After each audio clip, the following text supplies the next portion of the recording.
Over 1 billion people watched the Academy Awards the night Cuba Gooding Jr. won Best Supporting Actor for Jerry Maguire.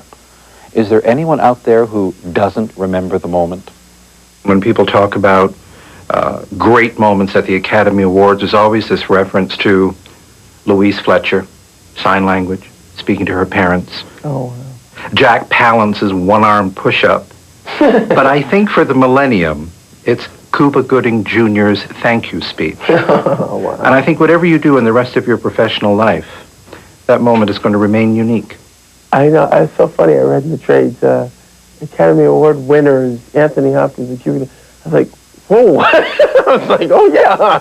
Who needs Lionel Richie in the Olympics now? I know. Well, yeah, that's right. Will you explain now what you were doing at the Olympics working with Lionel Richie in '84? I was breakdancing. I was a dancer. He was doing the song all night long, and he had 200 kids doing breakdancing maneuvers on this stage, and I was one of them.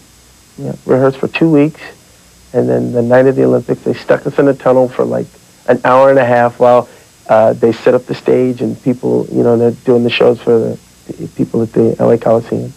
And then they flew, I think he came down in a helicopter or something, and then we all ran out of this tunnel. It's amazing. But when Jim Brooks called you about this, am I correct in believing you would go anywhere and do anything for this man? Absolutely. Absolutely. I'd take his trash out if he needed to be taken out. I don't think you're going to have to. But did you say yes? Did you have the script? Actually, I was sent the script on a Friday. Saturday morning, we were filming, so I didn't get around. First thing Saturday morning, I got the call from Jim saying, you received the script? I said, yes. And he said, oh, this is the role, read it, tell you what you think. I said, I don't need to read it. I don't need to read it. And I read it anyway and loved it. Whose idea was it that you should shave your head? Actually, that was because I was on the set of Jerry Maguire doing reshoots when Jim called me and said, I want you to do this role. And I said, absolutely. He said, but I'm bald. And he said, well, then so is the character. And that's how he became a bald-headed art dealer from Manhattan. Well, we're not going to sell anything. They find out we're halfway through a show and we haven't sold a single painting. No, we can't reduce the price at this stage. I'm in a free fall here. Yes. We can see him. Okay, I'll meet you in there. I will meet you in there. Okay? 1 minute. Thank you. No, I'm here. How you doing, great one? I haven't looked at myself yet. I figured I could tell from your reaction. That bad, huh? Okay. I talked to the doctor and...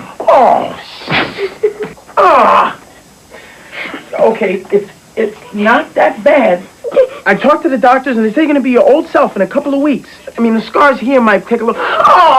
Greg, will you tell us the extraordinary circumstances where Jim Brooks and company traveled to San Francisco to meet with you to discuss the possibility of this role? Yes. I was shooting a film up there last summer, and I had my parents were in town visiting for a couple of days, and that would, of course, be the time that I get the call that they need me down in L.A. if I want to read for this role, which I desperately do and think is wonderful, but I couldn't leave my parents stranded up there in the city and thought for sure they'd end up, in a tie-dye sweatshop or something. So I said, I just can't make it down, and Jim, bless his heart, actually came up and visited me there, and we read through the material and started working on it right there. And he has this manic, crazy, ingenious energy, and we just started, talking about the character and the script and the story, and it seemed to go great. And then a few days later, after I had finished that project, I was back down in L.A., and he called and said, would you like to meet me at Jack Nicholson's house tonight and read for this part with him? And I said, yes, and went over there, and we had a good gathering. We had a good meeting over there, and after we were done, Jack asked me to stay over for dinner, and Jim, and I sat there, and I thought, even if I don't get this, I'm sitting here having dinner with Jim Brooks and Jack Nicholson. This is fine. I'm okay with this. To watch you with Jack Nicholson and to see two actors sharing the moment you do, what did you learn as an actor working opposite him?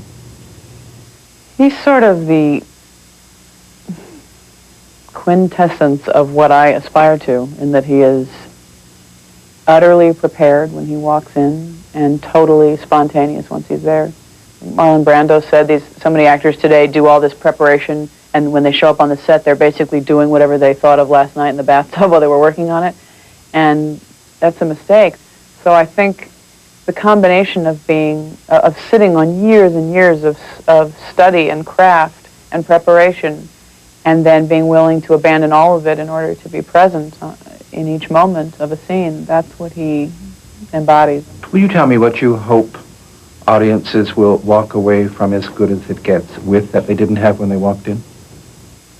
I hope they'll feel like somebody just stripped them of their defenses for a minute and made them feel part of the human race. I just think it's a human movie. You see your most vulnerable sides reflected in these three people. You know, they're harsh and they're kind and they're generous and they're manipulative and they're scared and they're brave and they're all these things.